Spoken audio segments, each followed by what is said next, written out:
Welcome to Lift Your Legacy. My name is Jacob Prupp, father, husband, and rabbi. And each week we bring you an inspiring person or message to help you unlock your inner potential and create change that will impact the future.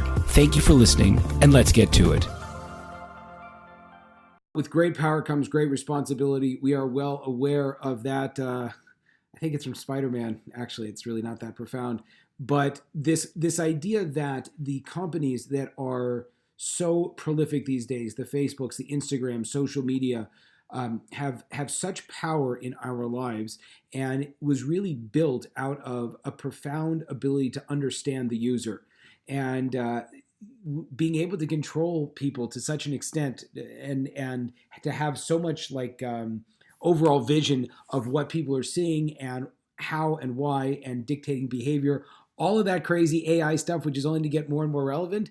Are there any kind of moral questions here? Like, could you use this for good? Is it only going to be how to make more money? And I have an early founder and adapter, someone that's been in the industry for many, many, many years as a leader. His name is Higby, and now his primary focus is working with tech executives, trying to figure out how can we utilize the technology now for its best use to help people not only want the newest widget or the newest thing on Amazon, that's me, right? But also how to live more positive and productive lives. So this is a very in-depth conversation with a very forward-thinking and deeply reflective individual, and I hope you appreciate our conversation.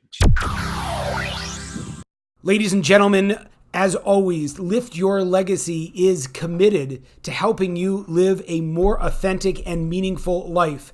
That being said, if I could ask you to share this podcast with someone that you think would get value from the message, that would be fantastic. In addition, I wanted to make you aware that along with the podcast, I do offer executive coaching. I help people who are successful and highly motivated, who want to see extreme, or not even so extreme, maybe just a small change that in their life. I want to help them get to the next level. What does that mean specifically?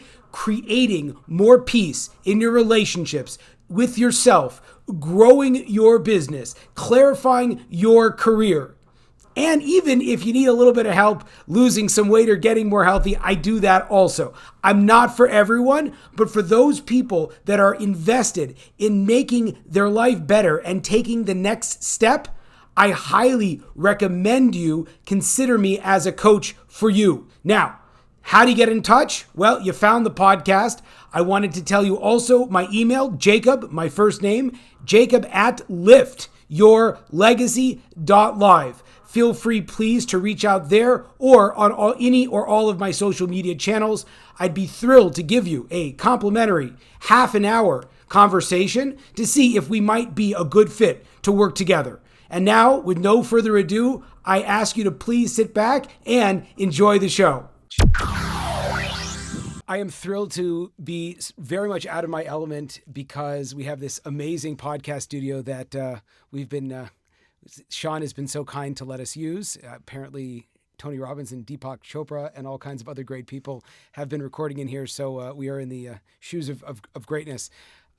Sean, thank you so much for doing this. Please tell me a little bit about how you got started in the world of technology. What brought you to the goals and the platforms and the desires you have to really make a global impact in the world using technology as the means? Wow, thank you. Well, thank you so much for having me here. This is awesome. I'm absolutely honored to be in your presence and talk about this kind of stuff, first of all. Technology has always been really interesting to me. It's really just a tool set to communicate and engage. And so from a very early age, it was very interesting to me. The idea of connecting people and using it as a delivery platform for media. I was always interested in film, and so now that we've got this opportunity to be like interactive films, it's a magical tool set to work with.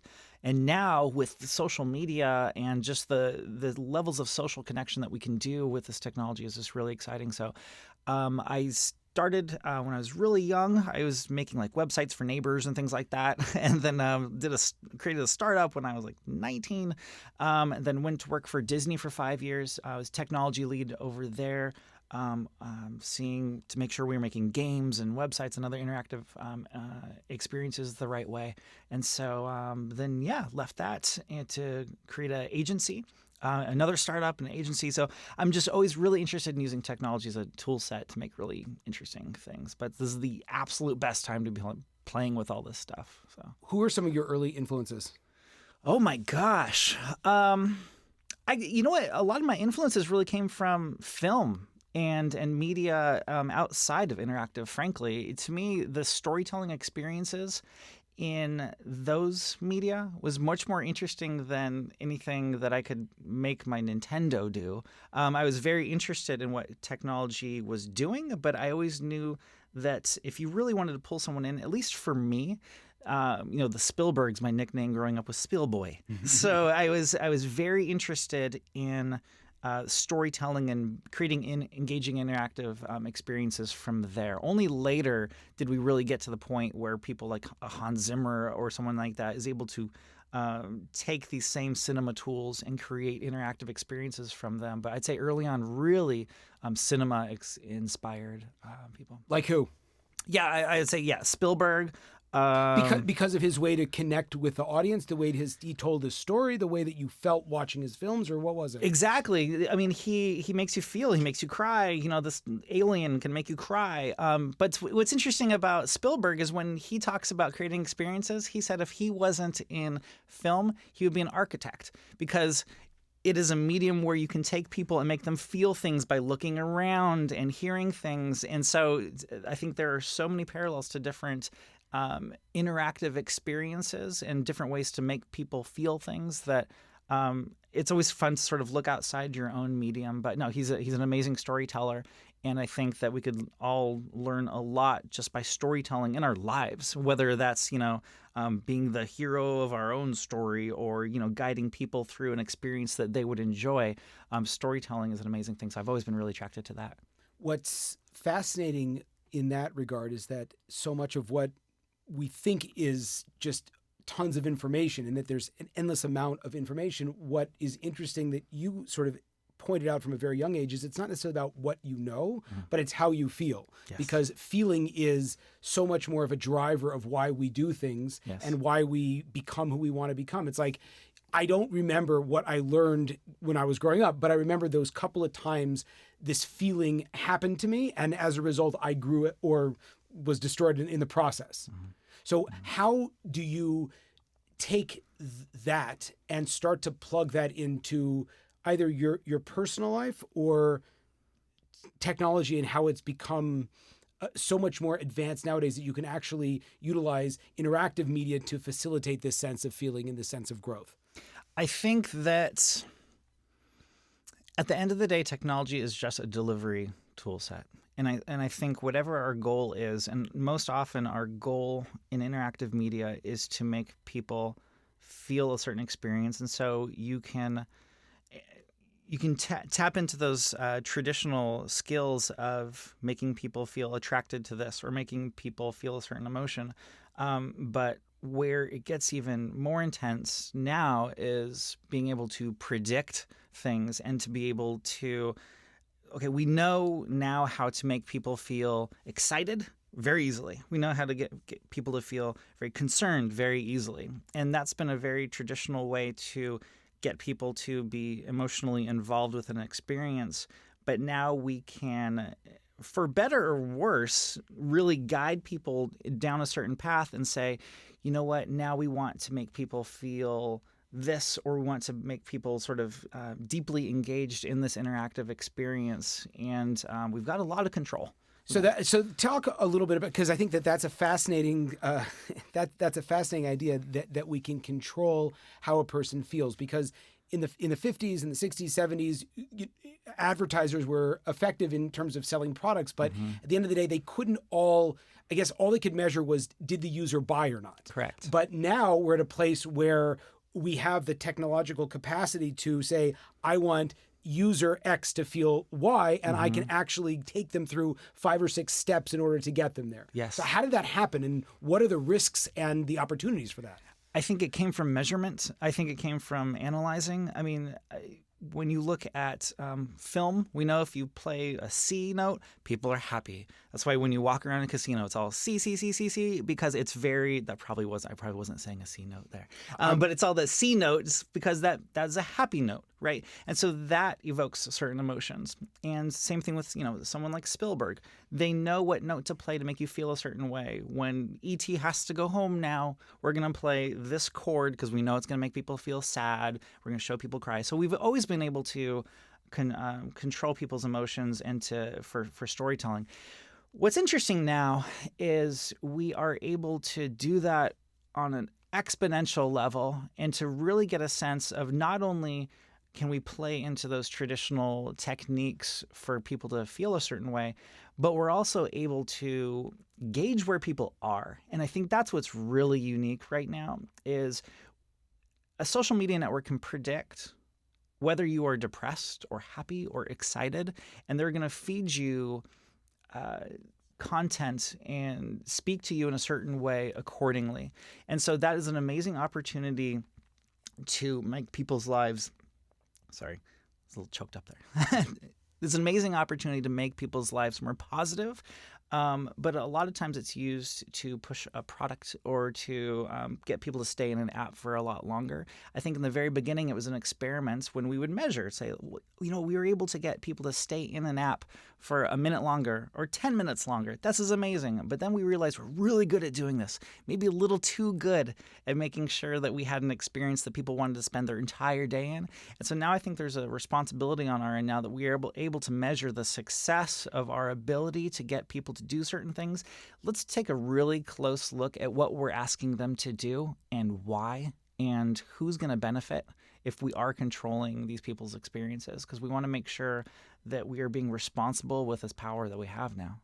So talk to me a little bit about, there was a study that you had mentioned in another time that we had talked, that the younger the demographic gets, the more concern there is for how social media is going to impact their lives. And you mentioned someone that that was very close to you. I don't know if you want to share who that has so much anxiety just about how are people on Instagram perceiving this person. Yeah. So talk to me a little bit about that element and how, I guess you could say, younger humanity is waking up to this kind of fact.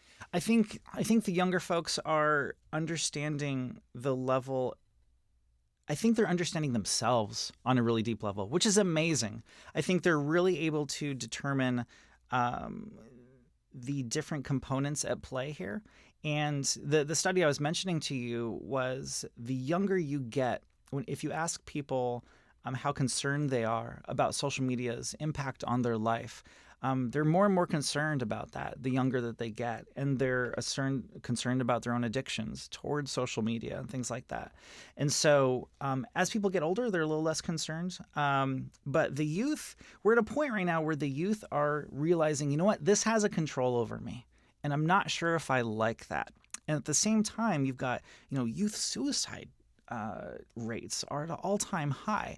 And so I think it's a responsibility on our end to make sure that we are, again, taking this power that we have to make sure that we're not making people feel inadequate.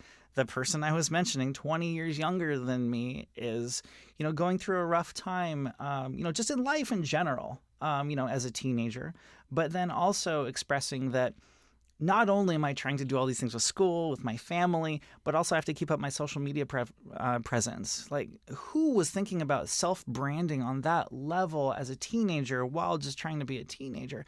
So I think it's really important for us to, not only as parents or as technologists, to take a look at the power that we have, but just sort of as a society to take a look and say, you know what, we are now in a level of expertise with this tool set where we can really guide things, and where are we guiding it and for whom? What's interesting is this concept of self-knowledge versus guidance. How do you see, when you said that the youth are very self-aware, to what do we attribute that to, or what are your thoughts about to what we attribute that to, and what do we do as a result? Which means, like, if people are self-aware, does that mean that I have an obligation to treat them differently? Should I try to change their mind? Should I try to just support? I mean, one of the interesting things that you were saying is if I can lock a person in an app for a long time, do I just want to maintain if they're in a depressed state, or if they're in a happy state, do I want to sell them products, so to speak, that will, it's like, do we give, antidepressant ads for people that are, clicking on all this dark stuff? And do I, am I doing like amusement parks for people that are in a happy, to what extent are we responsible to change it? And to what respect do you think that technologists are responsible to sort of just play to the audience they have? Wow, there's a lot to unpack there. I would say, I think one of the reasons that the youth are so aware, they're so aware of what's happening around them, is because they themselves play a part in that. Someone once told me that the youth now are experts in Photoshop because they all have to Photoshop their own pictures before they push it live. And so the fact that they're using media techniques to control their own audience, right. Quotations, audience of their classmates and things like that to become a personal brand. I think when they see those same techniques used on them, they recognize it. And so I think that's one of the reasons why they're so educated on these things. As technologists, I think that, look, without naming names, there are social media networks that they know after A/B testing you for a while, if a tragedy breaks out, are they going to show you happy kitten photos to make you feel distracted, or are they going to show you more pictures of the disaster to get you really riled up? They know which one you're going to go into. They know that some people, they just take that rage and they want to channel it into the comment section. And they know other people where if you take that rage, it's overwhelming and they're going to go somewhere else to look at cute kittens.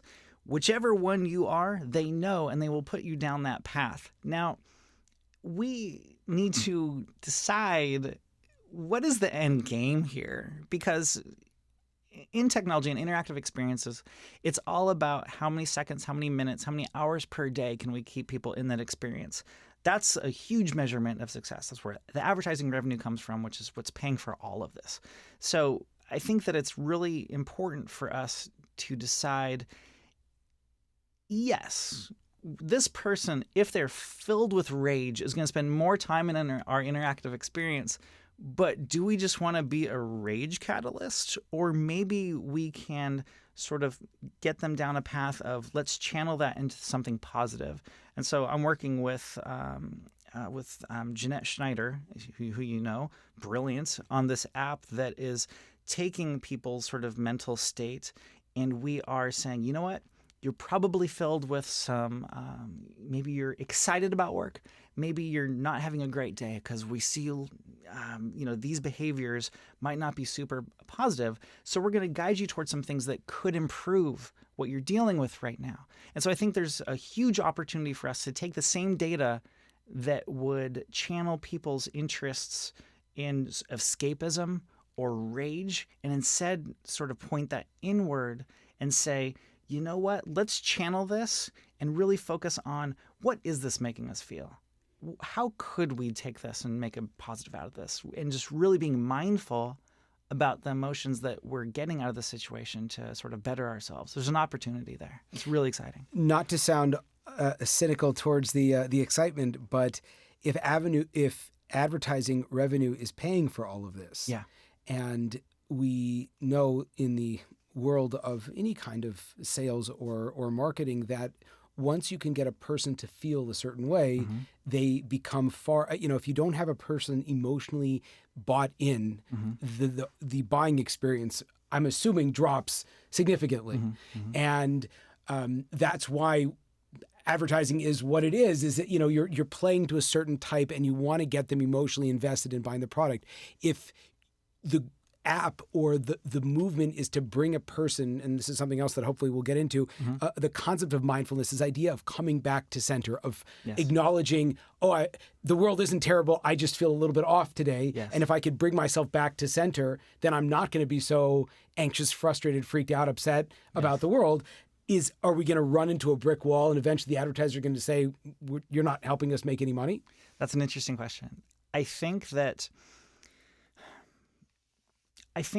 any advertiser would like to be associated with your happiness, right? So whether that's buy the world a Coke, right? It's instead of there was that ad campaign. It's just sort of like, we're the happy brand. When you think about us, we're going to make you happy. And it's not happy because we put a slot machine in your pocket. You're happy because you're more you, that you are more centered. You are the best version of yourself when you're associated with what we're trying to do. And so I think that advertisers at the end of the day just want you to buy their product. Right. Interactive experiences at the end of the day just want you to spend as much time in that product as possible or in that experience as possible. So what if we were able to put destinations in your pocket that made you the best version of yourself? I don't think any therapist is going to be upset that you're spending time with them to better themselves. I think if you are providing a portal to self-help and people are spending as much time as possible on themselves, if I spend 3 hours a day in Reddit scrolling through hilarious memes, what if I was to spend 2.5 hours on myself with the same dopamine levels of excitement because I had bettered myself with that time, with that investment? I think there's a huge opportunity, and for brands to associate themselves with your with that level of dopamine that came from it, instead of the traditional mechanics of making people anxious and wanting to pull that virtual slot machine one more time. What if it was you just came out of this sort of this moment of self-realization that has the same levels of dopamine, and gosh, I want to do that again. I think there's a huge opportunity there, and what brand wouldn't want to be associated with those feelings? Something else that comes to mind is there's now so much in the way, I guess, really starting in there's an amazing book which I highly recommend called, I think it's called Salt, Sugar, Fat, or Fat, Sugar, Salt, basically about how the big food industries figured out how to create these foods that are so massively addictive. Yeah. And as we moved towards needing more and more food that was processed, so many billions of dollars were made and ultimately made people sick. And now you see a flip back to a Whole Foods type model, or all of these kind of like granola brands, which now the big companies are investing in and buying up. I mean, Amazon buying Whole Foods is a perfect example of that, where there is big money made in making people happy and healthy. And it's just that shift that has to happen when the consumer essentially becomes aware enough to say that this is what I want. And then the brands will have to figure out, the smart brands will have to figure out, how do I accommodate a healthier, a happier, a more adjusted consumer. 100%. I mean, if you see someone walking down the street with a McDonald's bag, walking past someone with a Whole Foods bag, you're going to think of those people on a very different level. And the Whole Foods person might be eating horribly. That bag might be full of tons of processed horrible food. But we are going to, these lifestyle choices that we make, what's wrong with having a brand that is focused on being the best version of yourself? And I think Whole Foods is an opportunity, or is a great thing to reference, is sort of, it's cool to say I'm going to Whole Foods right now. It sounds a whole lot better than I'm going to eat off a value menu or something like that. Just, it says something about you. And, everyone's in yoga pants. Right. And it's interesting because as someone that just recently, I shopped at Lululemon recently, and it's so funny because you see the tremendous premium markup that those kinds of products do. But I think one of the benefits of, and this is very much like a Western privilege, the fact that we have so much disposable income now and are able to afford that, people are happy to not only to buy the product, but also to make the statement that, I'm happy representing what this brand represents. Yes. So it's like with your app, I'm just thinking like other companies who want to be associated. It's like if a brand is featured in Whole Foods, it says something about, we're a healthy brand, or we are globally conscious. And so it's like there are a lot of opportunities tacking into a philosophic approach to how to do business. 100%. Fascinating. And I think that not everyone's proud. Look, for lunch today, I had Carl's Jr., right? How was it? It was delicious. Good. It was great, for all the wrong reasons. But I'm not as proud of that as I would be if I had a really good salad or something like that. And I think a lot of people are really interested in portraying something, like their experiences at Whole Foods, but they might not be proud to share how much time they spent on various social media networks in the day. It's sort of this like this they don't look at that 4 hours of their day with pride. But just like you're, going to yoga or to eat really healthy, what if you were spending a big chunk of your day on something that you're super proud of? And I think that there's an opportunity there for sort of self-branding, right? Or for brands to be associated with something really positive with that. Tell me a little bit about your process towards mindfulness and how someone in the science and very applied world of just living in a world where it's like at the end of the day, like I have to figure out an algorithm to make this work, you know, and then you go into this world of mindfulness, which is in a lot of ways, at least in theory, completely different. What was that like for you? What was the experience? Right. So I think as with a lot of people, when I first heard about meditation or mindfulness, like this is BS. Right. Like, okay, so I'm going to line up my crystals when I do this. Like, what is this? And so I was completely uninterested.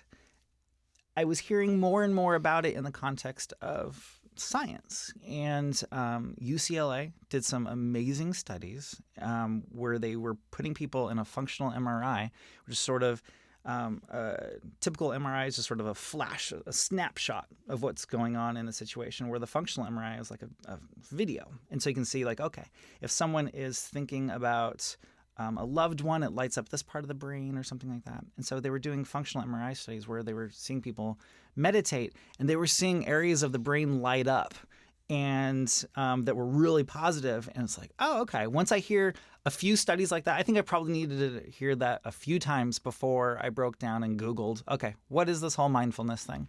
What is meditation? So there was right down the street in downtown LA, there was a guided meditation at the public library that they were having at lunchtime. And so I said, I'll drop in. I'll give it a shot. What's the worst that could happen? So we do the whole thing, close my eyes, and just really just sort of go through that first experience. And it was, not to be too dramatic, it was life-changing. The feelings that I felt there, this whole practice of being present and really being focused on nothing, or being focused on this moment and the power that comes with that. I was sold immediately. And so I started to really look more and more into it. And it's very scientific. And by scientific, I just mean measurable, that it has very positive effects. And so, as you say, I think about myself as just sort of this meat computer. And so to be able to measure the effects on this meat computer after you go through this sort of mental reboot is really fascinating. And I don't talk about it a lot, but I think that the impacts that it's had on my life, the ability to be present in the moment, and the ability to, even if you just talk about from a productivity standpoint, one of the things that they may or may not tell you early on is you can get really good at laser focusing on things. You're just less distracted because you've been working this muscle of just staying focused on one thing for an extended period of time. That's the ultimate goal of meditation, really. So I've enjoyed that immensely and seen huge benefits in my life. And I'm not, it hasn't sent me on this guru journey or anything like that. It's just being able to really dial in my mindset at a given moment quicker has been amazing. It's changed me in a lot of ways. That's something that's so helpful because, and especially we are approximately the same age, I believe, but especially for our younger, or the younger people out there, there is such we're so driven to distraction. And I'm the worst of the cases. Tell me, is that what the companies want? As someone that sat in the boardrooms that knows that world intimately, is the goal to really keep you not in your life as long as possible? Is that what people want to do? It's those minutes. It's those minutes that you spend in the app. So if we make an interactive experience, we want to be able to say, this game that we made, the average session time is 8 minutes a day, And that's great for a little mini game that we create to promote, some movie coming out or something like that. If we've created a social media network that people are spending a predictable number of minutes every day, that's fantastic. That's great. There are really good, caring, lovely people in those boardrooms. These are not evil people. These are people just saying, let's create an experience that people enjoy. So it comes from a very positive place. At least every meeting that I've been in. No one was trying to be evil. But at a certain point, we got so good at what we do that I think, again, we have this responsibility to take this power that we have and direct it. So I was tutoring a kid who was having trouble reading, and he has some ADD issues and just wasn't able to learn how to read very well. He was very behind. And so I was with a larger group of people. We were all mentoring these children, and he was very into a game that came out of the department that I work in. And he was always talking about it. And he said to me one day, he's like, oh, I play it as soon as I get home from school. I play it, and then I play it after the sun goes down until the sun goes up. Like, whoa, as a first grader, kindergartner, no. And so I think it's at a certain point when you hear that what you've done is that it's so addictive. It's time to reflect and say, you know what, we had this goal of making something that was really engaging. Right. Mission accomplished. Now where is it our responsibility to where do we tone that down? And I think there are great opportunities right now. Instagram, if you scroll past a certain point, which many people might not even see, it says you're all caught up. Everything that's happened this week, you've seen it. You're good. And so there's an opportunity there. There are also opportunities with, on the Apple phones. There's the screen time.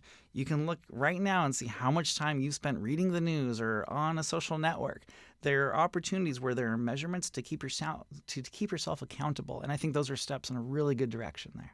So help me articulate how do we go the next step? Which means, it's interesting because when we were initially researching like atomic technology, everyone said that this is the next big thing. Yeah. And then history lined it up in such a way that we had to mechanize it and weaponize it quickly. And then everyone was shocked by how horrific it is. And, God willing, that we're not going to arrive at a civilization clashing like that, where we're going to have to mechanize and weaponize this kind of technology because, it's like terrifying, what can be accomplished. So because we have that breadth of space where we can create something that's unbelievably, just like literally the world changes, how then, who then, what then do we do? What are these opportunities? How does a person listening say, either I can plug into a thought leader that is going to build my life, or how can I work on myself to become said thought leader for other people? Wow. That's great. The nuclear correlation, I've used that, and we have that power now. This is a nuclear level, and you can create, great power sources, or you can, the Manhattan Project, where there are a handful of people that can do untold levels of destruction. And I think that it is no exaggeration to say we are dealing with something on that level. The level of impact you can have on people's lives is immeasurable. And it's really sort of terrifying the negative ways this could go. I think what's happening right now is people are being more aware and gaining back a little bit of that control. And I think that's happening in a few ways. The first step is to measure just where are you on the spectrum of immersion in technology. Again, if you have an Apple device, enable screen time. Look at where you're spending your time on your phone. I think you're spending a lot more time where you don't want to be spending. It's like getting on the scale. Like people that don't want to get on the scale because they don't, emotionally it's difficult to get on there and see, oh no, like it registered what I did. Exactly. Right. I know people that have said, you know what, I'm committing to dialing back. I'm not going to spend, almost any time on my favorite social network this week. And then they look at what, quote unquote, no time on that social network was this week, and that was 20 hours. Right? It's like I didn't realize that that's what being dialed down was. And so first step is to measure it. And then the second step, I think, is really to educate ourselves. And I think going back to the youth, I think that's where they're taking coding classes and they're realizing like, oh, the if, then this. And I think that they're really learning a lot of if I do this, there are consequences when they're learning to code or when they're learning to, how interactions are happening with their friends online, the effects of bullying and things like that. I think that they're seeing the effects of that and they are able to determine, you know what, I am going to take control in these certain ways to make sure that at least for myself, the effects of this are affecting me a little bit less. And again, I think if we measure that to start with, it's very humbling. And then from there, just opening up the dialogue about what is possible when we use these technologies. I mean, very global, big things have happened because the wrong people had access to these technologies. Being aware of how you're feeling and where, when you are reading a certain news story, where are those feelings coming from? And are you feeling those feelings a lot when you're going from this source of news and things like that? I think it's a huge opportunity. There are even people, like Elon Musk who are saying, this is an absolutely terrifying technology. AI is so terrifying beyond anything that you guys can understand. So he opens it up. OpenAI is, let's give everyone this tool so that there aren't 15 people in a room. The world. Yeah, there aren't 15 people doing the Manhattan Project. We all have access to this. So let's talk about it so we can recognize and create a dialogue about what we do next. Because I think it's already been unleashed. And so we need to be aware of what has been unleashed around us to understand how we can affect, how we change our own lives to adapt around that, what to be aware of when it is sort of coming into our own lives, and maybe what we can do to control it. But it requires a dialogue. And also, I think what would be interesting, and it's probably something that you're working on with Jeanette for the app, is this sense that almost we think that we are measuring, I guess you can say, we feel like we're normal and the world is affecting us. But the reality, as you're saying, and I think that this, fascinatingly enough, with the coding example, is we're realizing that the world is directly pushing us into the ways that we see things. And so it's almost like I'm thinking like a Rotten Tomatoes score of different news sources to see, this percentage of the news stuff is negative. If you could just see, and again, it's like, the fact, and that's also one of the crazy problems with technology is that, even go back 100, 200 years, most people were primarily only interacting with such a small circle that you didn't know that 500 miles away, the person with perfect abs did exist, actually, because everyone in your small town didn't have perfect abs, and your abs were, they were good. But now that we have this truly infinite ability to see everybody, it becomes increasingly difficult for us to realize that bad stuff and good stuff is going to be out there. Largely, it's out of our control. And really, the only thing we can control is, again, like I remember the first time, this is revealing my age, but the first time I think it was Apple or something, or no, it was I got a Surface before, or whatever. Mm-hmm. And Microsoft was asking me, how do I rank myself on the political news spectrum? Wow. And I was like, that's crazy. That's literally going to be, depending on what I click, I'm only going to see this side, and it's only going to make me more extreme in whatever viewpoints I've already determined. Wow. When in reality, it's crazy, because think about it. It's like, when does a person start to objectively turn around and look at their life and be like, this story I've been telling myself is not necessarily accurate and hasn't necessarily been bringing me the joy that I'm looking for in my life? Yeah. Do you know what I mean? No, 100%. And I think that the fact that Microsoft had to ask you, lazy. It showed well, it was probably 10, 15 years ago, right? But you're right. That's now they don't need to. Right. And that's even that. Exactly, that speed bump that I would have had in my mind at that point, being like, whoa, I'm about to get mind controlled here, right? No one even has that barrier to entry anymore. It's awesome. That must have been some older tech for them to ask, because now within 5 minutes of using a news source, they know exactly where your political alignments are. And I think with that, people are being put into this echo chamber. Yes, if you're from a small town, you've got your 5 friends and you're hearing all the same 5 stories. But you've decided to hang out with those people. I think what people aren't realizing is that with these social networks, the network is choosing which people's stuff you're going to see on a regular basis.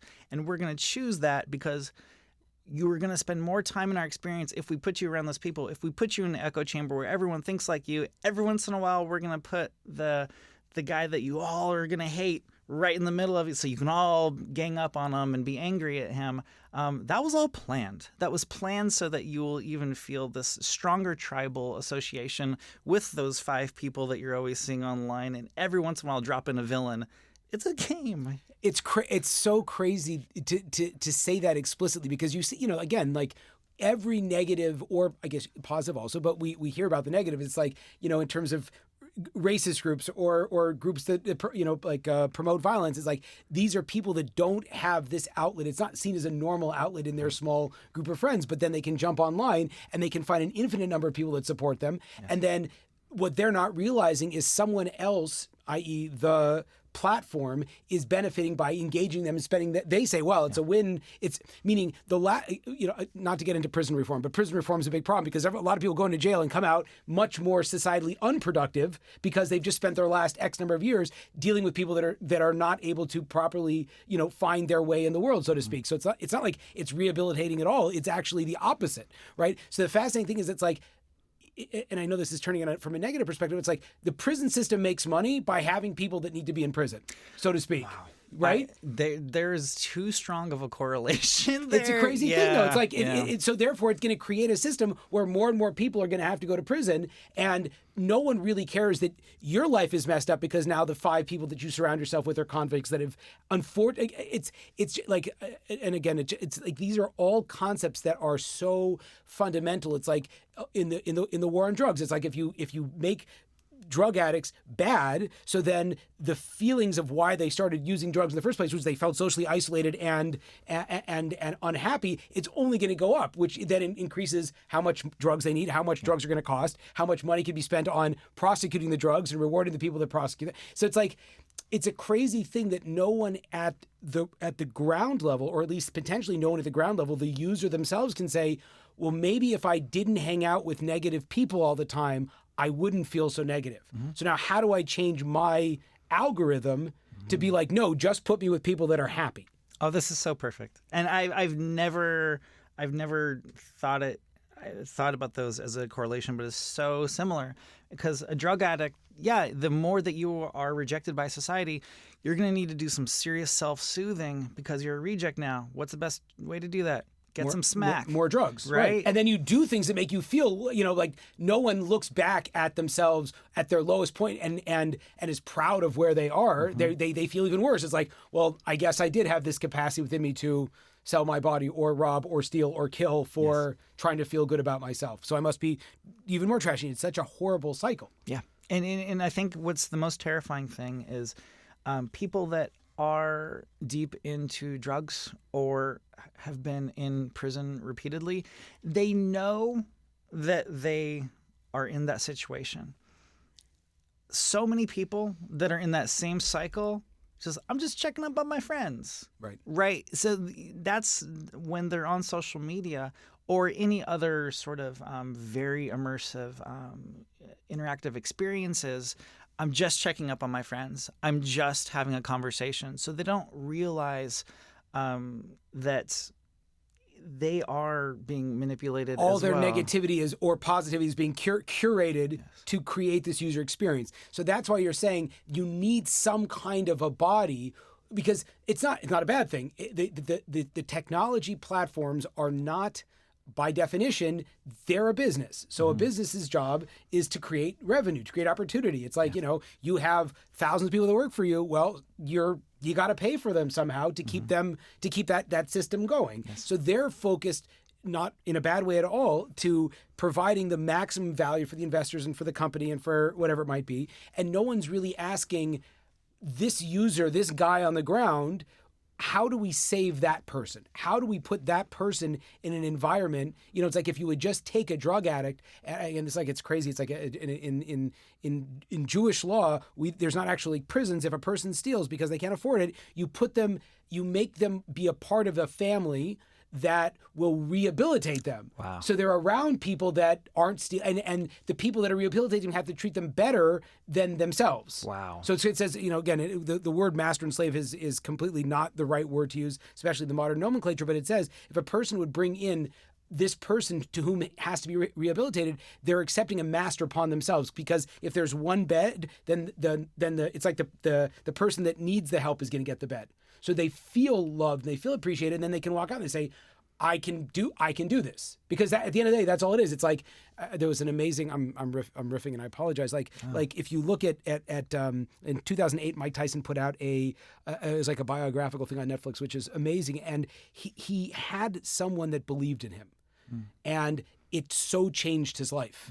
And everyone that I think in most cases have amounted to anything positive can look back to those people in their life that said, I was going in this path. Someone stepped in and said, come with me, and gave me the confidence to become what I wanted to become.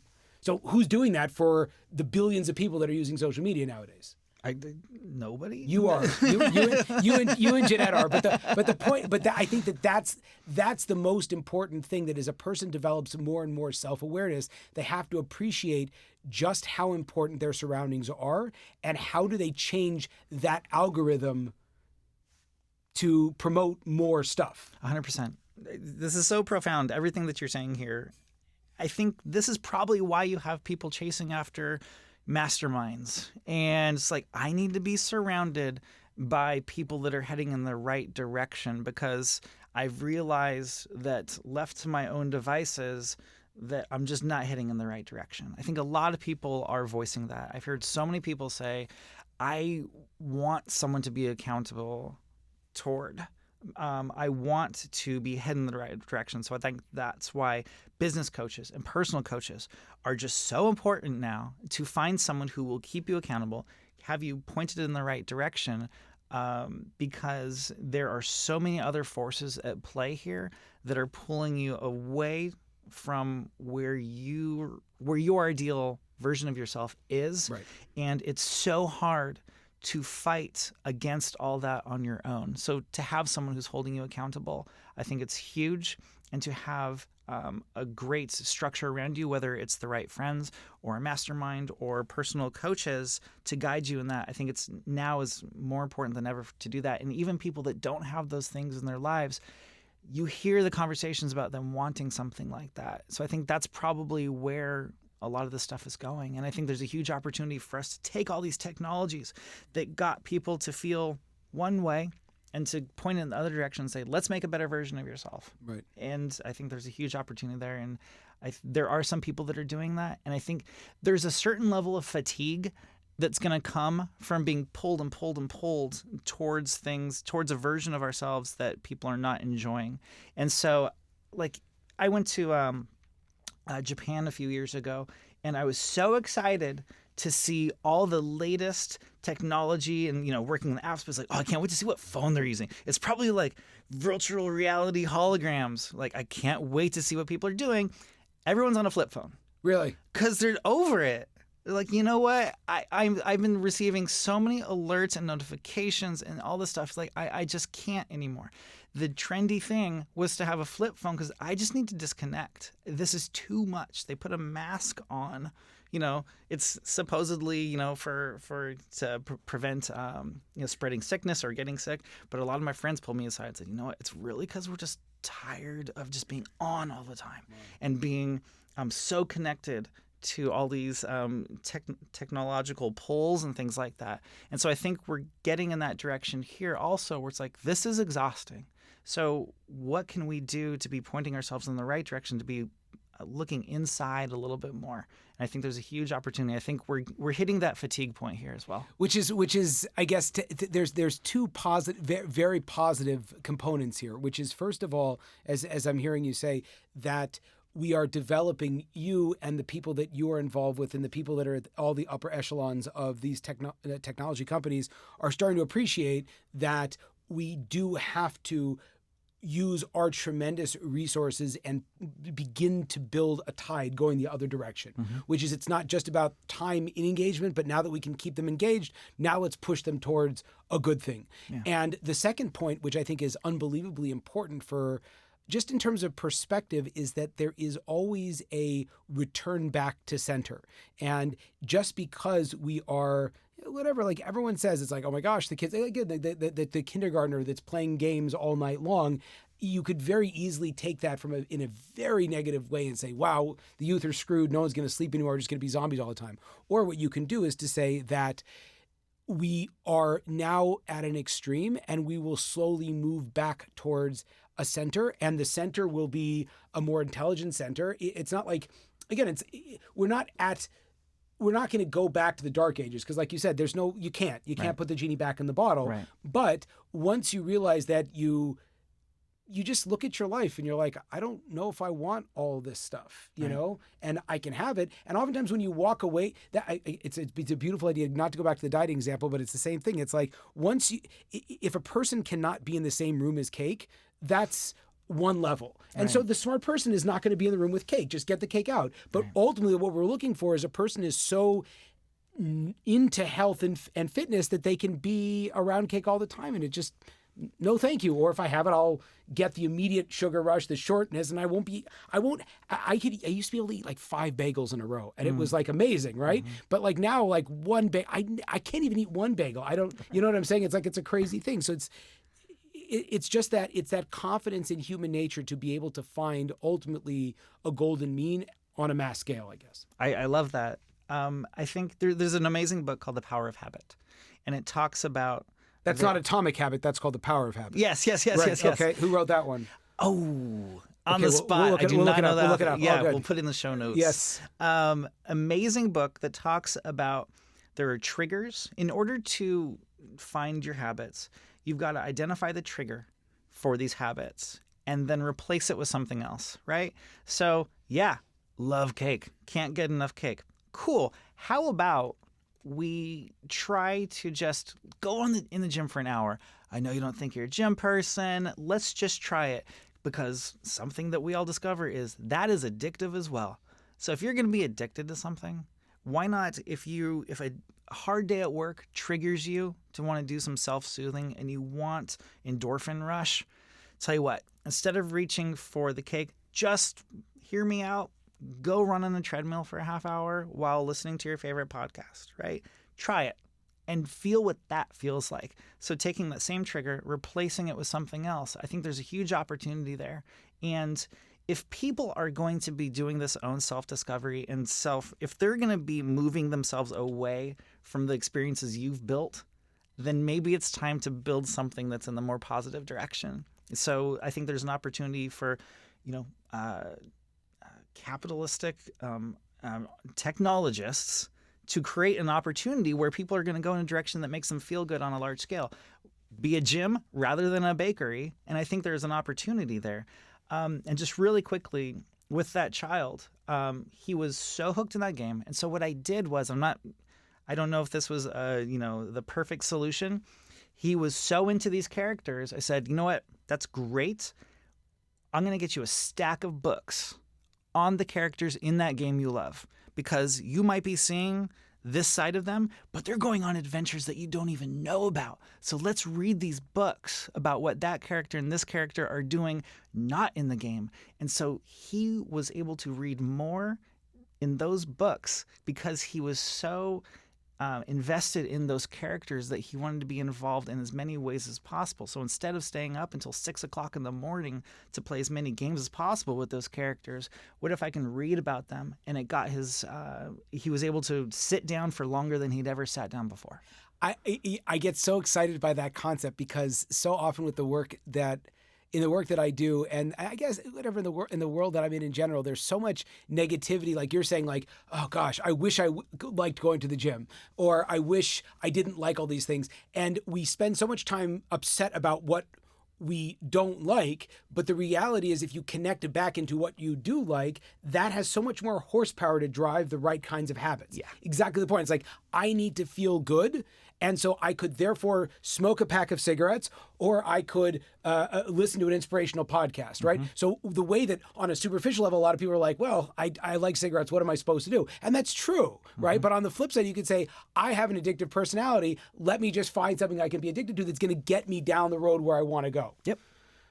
Boy, I don't know what I think we tied that up nicely. I don't remember exactly how we started, but Sean, I'm so excited that there are people like you that are really leading the charge. Trying. And trying is ultimately all we can do.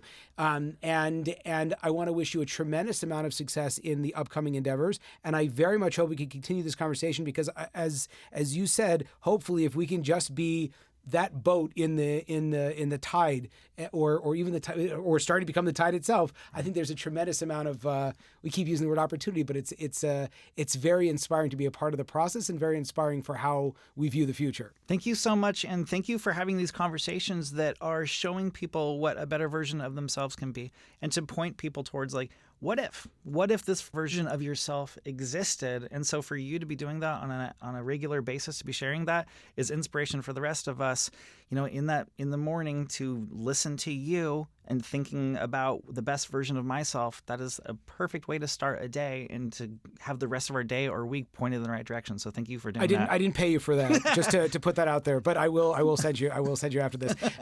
Sean, how do people find you? Oh gosh. Yeah, I'm not sure. Okay. Yeah, I'm not really pushing anything. Yeah. If someone hears this and they want to reach out and just say, great job, are you on Instagram or? Oh, Sean at SeanHigby.com would be fine. Great. Okay. Thank you so much. I appreciate it. Thank you. There you have it, folks, another inspiring episode. If you enjoyed this, I ask you to please share this with your friends and to like us over on Rabbi Rupp through Facebook or on YouTube. And the more that we're able to get these important messages out, the more that we can really make an impact in the world. So I encourage you, please, to stay tuned. We have a ton of amazing speakers coming up, and also to tell your friends about it. Thank you very much.